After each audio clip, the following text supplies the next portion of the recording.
1941년 12월 7일 주일이었습니다. 하와이에 굉장히 아주 한가롭게 평화롭게 지내고 있었습니다. 그런데 그 하와이 하늘에 새카맣게 비행기가 날아오는 겁니다. 그 진주만에 해군 기지가 있어요. 거기 진주만에도 있고 또 저쪽 미드웨이에도 있고 해군 기지가 있었는데, 이 당시 1941년 12월 7일 일본은 지금 2차 대전에 독일과 함께 손잡고 이태리와 함께 손잡고 그 아시아 지역을 점령해가는 그런 상태에 있었습니다.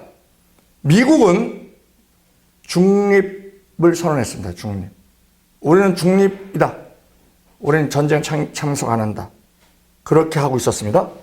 그런데 이 1941년 12월 7일 주일날 새카맣게 350대의 전투기가, 일본 전투기가 그 진주만에 있는 해군 기지를 기습 공격하는 겁니다. 기습 공격. 그 진주만에는요, 하와이죠. 하와이에는 그렇게 누구 공격을 받으리라고는 전혀 생각지 못했습니다. 태평양 한가운데 있는 섬으로서, 특히 일본 같은 경우는 일본 본토에서 오려면은요 6,200km예요. 6,200km. 올 수가 없는 거리입니다. 그 당시 그 비행기로는 뭐 기껏해야 한 2,000km, 그것도 정찰기 정도? 그 정도가 2,000km 다녔으니까 6,200km 떨어진 그 하와이에 350대 비행기가 새카맣게 떠서 무슨 송을 잡을 겨를도 없이, 지금 그 아리조나호 그 군함 그 같은 경우는 지금도 묻혀 있잖아요. 거기 인양하기가 너무 힘든 그런 상황이라 1,177명이 다 죽었어요. 다 죽었어. 다 죽고 지금도 909의 시신은 그 안에 있다는 거예요. 응? 찾을 수가 없다는 거야. 그런데 이제 그냥 우리가 전쟁을 잊지 말자 하는 차원에서 인양하기도 힘들고 그래서 그냥 놔두고 있는 그런 상황인데, 그 아리조나호를 비롯해서 그 일본이요 출격한 이유는 그 당시에 일본에 항공모함이 6대 있었어요. 그리고 미국에는 항공모함이 4대 있었어요. 항공모함을 타켓으로 온 거예요. 왔는데 다행히도 그 항공모함이 4대가 다 나가 있어. 수리하러 나가 있고 또 비행기 운송하러 나가 있고 뭐 한 대도 없었어요. 항공모함. 그런데 거기에 있는 모든 시설, 막 군함 뭐 또 거기 그 하와이 그 민간인까지 그냥 막 날파리처럼 막 날아다니면서 아주 저공비행으로. 왜 저공비행을 해야 되냐면 지금 그 군함을 공격하려면 어뢰로 공격을 해야 돼요. 어뢰. 그래야 밑퉁을 치기 때문에. 위에서 쏘면 위에만 없어지니까 이건 껍질밖에 안 되는 거야. 이 밑을 싸서 구멍을 내야 군함이 침몰을 하거든요. 그럼 어뢰를 써야 돼요. 어뢰를 써야 되는데 그 하와이 근처는요 휴양지잖아요. 바다가 얕아요. 바다가 얕아서 어뢰를 쓸 수가 없어요. 왜냐면 어뢰를 쓰면 한 50m 정도 들어갔다가 다시 떠서 이렇게 목적지로 가는 거거든요. 원리가. 쓸 수가 없어요. 그런데 일본이 몇 개월 전부터 거기를 타켓으로 해서 그 가라앉지 않고 바로 갈 수 있는, 얕은 바다에서도 작동할 수 있는 맞춤형 어뢰를 만들었어요. 그리고 그 비행기가 어떻게 날아왔느냐? 항공모함 6대가 그 바다에도 태평양이지만 길이 있어요. 바다 길이 있어요. 그 길이 아닌 저 북쪽으로 돌아서 와서 그 근처에 와서 거기서 비행기가 뜬 거예요. 비행기가 동시에 떠갖고 무차별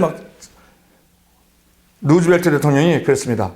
우리 미국 건국 사상 이날은 가장 치욕적인 날이다. 우리는 어떻게 해서든지 우리는 이것을 바로잡아야 되겠다. 그래서 중립국을 선언했던 그 상태에서 2차 대전 참전하겠다고 선언을 하고 참전을 해서 일본과 전쟁을 벌이게 됩니다. 그런데 그러면 완전히 잠자는 사자 건드린 건데, 그럼 일본이 왜 공격했느냐? 일본은요, 미국 본토 공격할 마음은 전혀 없었어요. 미국과 싸울 마음도 전혀 없었어. 그런데 왜 공격했느냐? 일본이 전쟁을 치르고 있는데 미국은 중립하고 있었어요. 그런데 루즈벨트 대통령이 아주 명석한 분이거든요. 일본한테 철과 석유 수출 금지 딱 시킨 거예요. 그 당시 일본이 미국에서 석유를 80%를 수입하고 있었어. 80%. 그 수입 금지를 딱 하니까 야, 이 상태로 가면은 우리가 18개월밖에 못 견딘다. 그러니까 우리가 미국을 기습 공격을 해서 우리가 미국 일단 군함들 전력을 우리가 파쇄시키고, 그때 비행기도 다 부서졌어. 비행기도 다 부서지고 군함도 다 부서지고, 그렇게 해놓고 협상 과정에서 우리가 석유를 계속 받는 걸로 하자. 이런 계산으로 갔다는 거예요. 그런데 오히려 미국은 이제 본격적으로 일본과 싸우죠. 그래서 이 1941년에 진주만 공격이 있었고, 3년 후 1944년 10월 25일 날 미드웨이 1942년 다음 연도 1942년 6월 4일에 미드웨이, 거기서 한참 일본 쪽으로 가는 섬, 그 미드웨이에서 일본과 붙어서 그때는 일본을 아주 큰 타격을 주는 그러한 일을 합니다. 그럼에도 불구하고 1944년 10월 25일은 미드웨이 항공모함이 침몰당하는 그러한 일까지 벌어지는 것을 우리가 역사적으로 봅니다. 그런데 오늘 말씀드리고자 하는 것은 미국이 왜 당했냐? 첫째, 방심이에요, 방심. 여기는 아무도 못 쳐들어온다. 멀리 떨어져 있는 곳이니까. 그리고 사방이 다 튀어져 있으니까 아무도 못 쳐들어온다. 방심한 거예요. 둘째, 그 당시 신형 레이더가 있어서 레이더가 열심히 탐지를 했습니다. 열심히 탐지를 했는데 새카맣게 몰려오는 비행기를 봤어요. 보고를 했습니다. 위에서 얘기하는 건 뭐냐면 비행기? 아니, 비행기가 여기를 왜 와? 비행기인 줄 알았어요. 비행기가 여기 왜 와? 본국에서 왜냐면 거리가 일본은 생각도 못하는 거예요. 6,200km라니까. 그 본국에서 뭐 이렇게 훈련차에서 아니면 지원차에서 거기 해군 기지니까 본국에서 왔나 보다. 대응을 안 한 거예요. 일본이 먼저 공격을 하니까 와, 이거 저기구나. 그때 아는 거야, 그때. 그때는 이미 늦은 것이죠. 때는 늦었죠. 그리고 배가 오는데도 일본은 철저하게 서로 간에 무선 교신도 안 하고, 왜냐면 통신이 잡힐 수 있으니까. 그리고 뭐 어떤 쓰레기도 안 버리고, 그런 상태에서 완전히 무슨 뭐 뱀처럼 그냥 소리 없이 뺑 돌아서 북쪽으로 뺑 돌아서 그렇게 근접해서 거기서 비행기를 출격을 시킨 거예요. 레이더로 봤지만 그것을 오판했다. 그래서 미국은 당할 수밖에 없었다 하는 것을 우리는 볼 수 있습니다. 그러고 나서 나중에 히로시마에 원자폭탄이 터지면서 그들이 항복을 하죠. 처음에 1945년 8월 6일 날 원자탄 터뜨렸어요. 히로시마에. 히로시마에 인구가 그래도 적은 데였어요. 적은 데. 왜 도쿄에 안 터뜨리고 히로시마에 터뜨렸느냐? 원자탄 처음 터뜨리는 거거든요. 도쿄는 다 부서졌어. 다 부서졌어. 그 당시에. 근데 히로시마는 폭격을 안 당했었어요. 그 사막 지역이야. 그러니까 미국에서는 자, 이건 처음 쓰는 폭탄인데 비포 애프터를 비교를 해보자. 폭탄 떨어지기 전 촬영 다 해놓고 폭탄 떨어진 후에 이 위력, 그 위력에 대해서 그거를 루즈벨트 대통령이 핵폭탄 제조를 지시합니다. 아인슈타인이 편지를 썼어요. 핵폭탄이 있어야 된다. 왜냐? 독일이 지금 핵폭탄 개발을 하고 있다. 그러니까 먼저 만들어야 된다. 만약에 히틀러가 저 핵폭탄을 가지고 있으면요, 이 지구는 다 독일이 돼버려, 독일. 네? 독일이 돼버려. 그 첩보가 있으니까 루즈벨트가 핵폭탄을 만들어라 하고 한 2,000명의 과학자들을 극비리에 60곳에 나눠서 극비리에 하는데 부통령이 트루먼이었거든요. 트루먼도 몰랐어. 아무도 모르는 거예요. 그 작전명이 뭐냐면 맨하탄 프로젝트. 맨하탄 프로젝트니까 무슨 뭐 재개발하는 건가? 뭐 이런 이미지가 들게끔 아무도 몰랐던 거예요. 그런데 네 번째 대통령이 되고 나서 루즈벨트가 83일 만에 죽거든요. 뇌출혈로. 그러니까 트루먼이 대통령이 딱 됐는데 그 보고서를 딱 받아보고 핵 보고서를 받아보고 자기도 놀랐다는 거예요. 이런 게 있냐고. 그러고서는 그 핵 사용 허가는 트루먼이 내립니다. 1945년 8월 달에 트루먼이 이거 핵을 써서 빨리 끝내야 되겠다. 전쟁을 빨리 끝내야 되겠다. 왜? 독일이 먼저 만들기 전에. 그리고 소련도 지금 개발 중이었고. 이런 상태에서 그 허가를 해갖고 핵을 쓰게 됐는데 그때 1945년 8월 6일 날이요. 일본에서도 자기네들 그 지상 레이더 감시를 했었죠. 감시를 했었는데 비행기가 떴어. 비행기가 떴는데 미국 비행기인 줄 알았어요. 그 폭격기가 떴을 때 알았어요. 알았는데 원래 공습할 때는 보통 100대 이상씩 막 오거든요. 비행기가.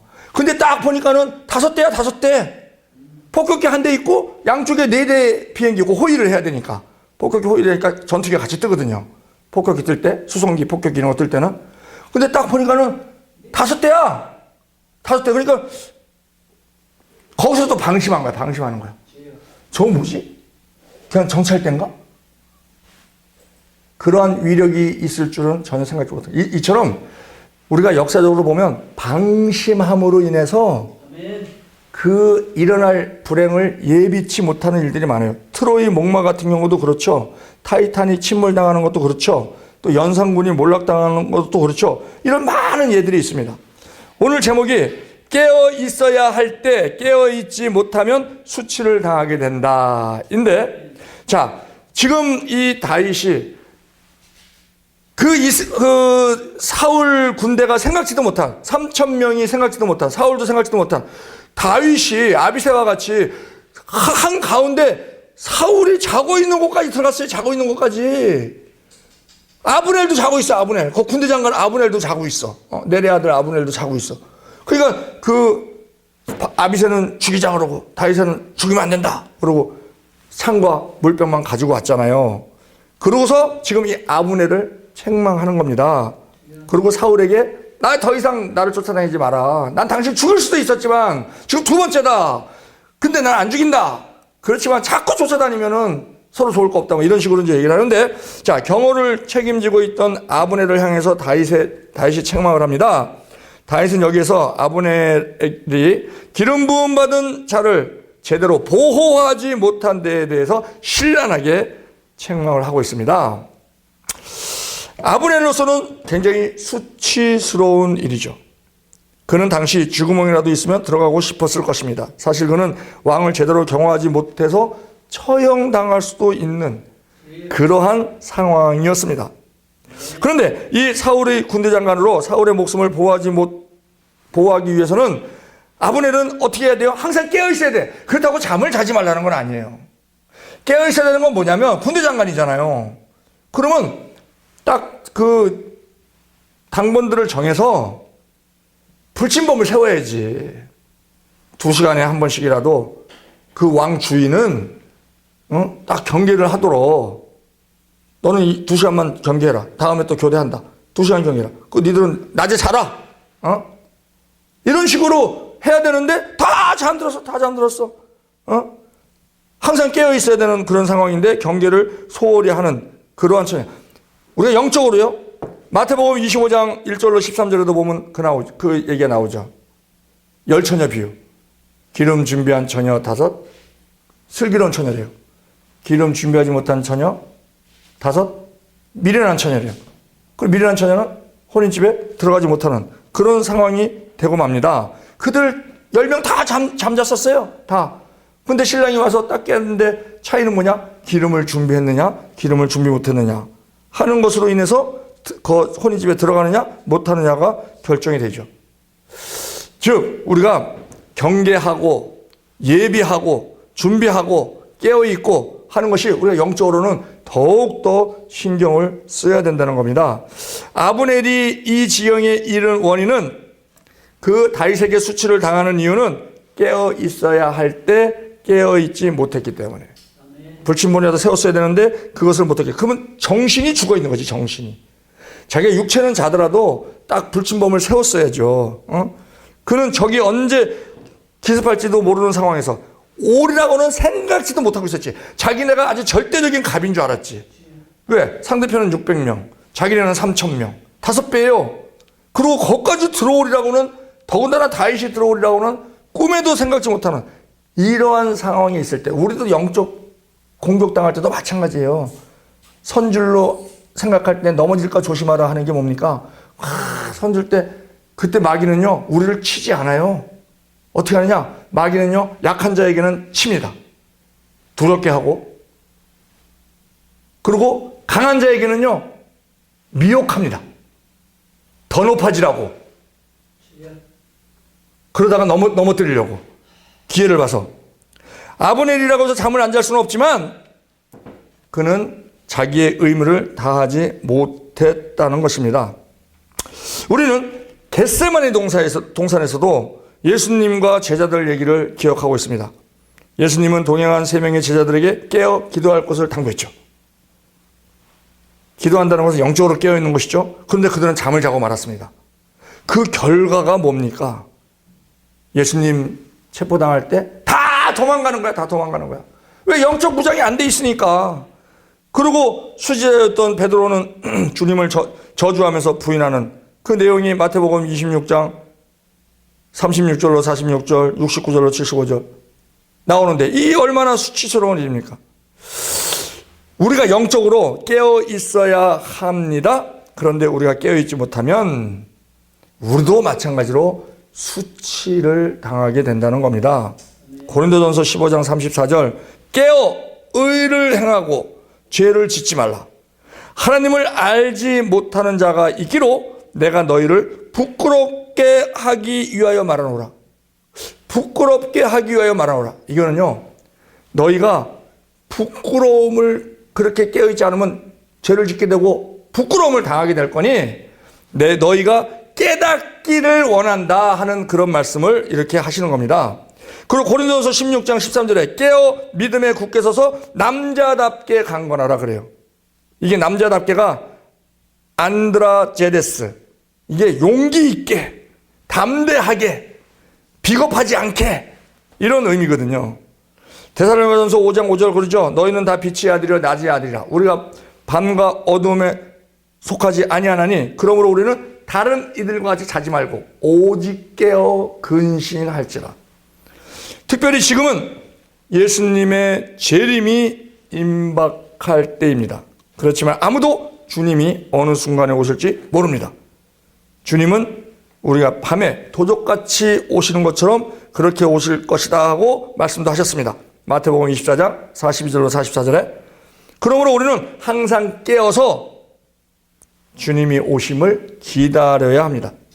그리스도께서 오실 때 잠을 잔다면 미련한 5 처녀같이 수치를 당하게 될 것입니다. 그래서 성경은 그날에 벌거벗고 다니지 아니하며 자신의 부끄러움을 보이지 아니하는 자가 복이 있다라고 요한계시록 16장 15절에 말씀해주고 있습니다. 이는 곧 깨어 근신하라는 말씀이죠. 아브넬은 책망을 받아 마땅하였습니다. 사실 그의 실수처럼 교회의 직분이나 성경에 관한 지식의 유무에 관계없이 깊은 잠에 빠진 자들은 예수님께서 재림하실 때에 자신의 수치를 드러내게 될 것입니다.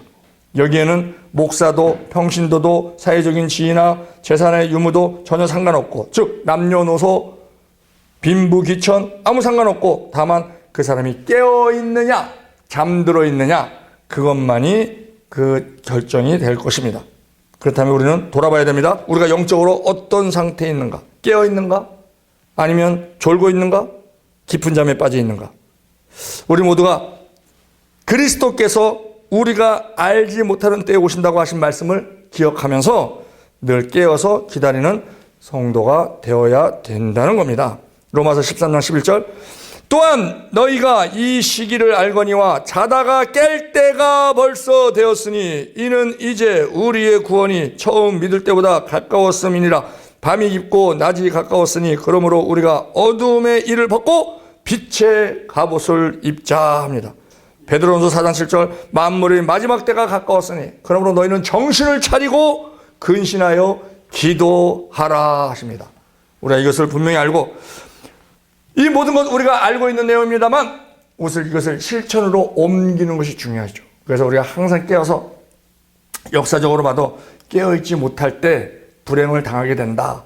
근데 그것은 역사적인 것은 불행 당하면 죽고 살고로 끝나지만 영적으로 깨어있지 못하면 우리가 영원한 삶에 있어서 어떤 거기에 착오가 생긴다고 하면 그거는 심각한 문제가 되기 때문에 이 땅에서는 모든 상황이 다 그림자잖아요. 그림자. 예표고, 다 어떤 그 징조고. 그래서 그런 것을 우리가 잘 생각하면서 우리가 항상 우리가 먼저 깨어 있어야 자는 자들이 보입니다. 나도 졸고 있으면 조는 자 안 보여요. 근데 내가 깨어 있을 때 조는 자나 잠들고 있는 자가 보입니다. 그러면 그들을 우리가 깨워줘야 되죠. 근데 내가 깨어있지 못하는데 누굴 깨웁니까? 그래서 우리가 먼저 깨어있는 것이 나 한 명의 문제가 아니라 하나님 나라를 확장하고 구원 예정된 많은 사람들을 함께 동참시키는 데 있어서 우리가 중요한 사명자들이다 하는 것을 분명히 알고 우리가 항상 깨어서 기도하는, 기도에 게을리하는, 기도를 쉬는 죄를 짓지 않는, 그리고 능력 있는 기도를 하는 우리 모두 되게 해달라고 우리 주의 삼창으로 통성으로 기도하시겠습니다. 주여!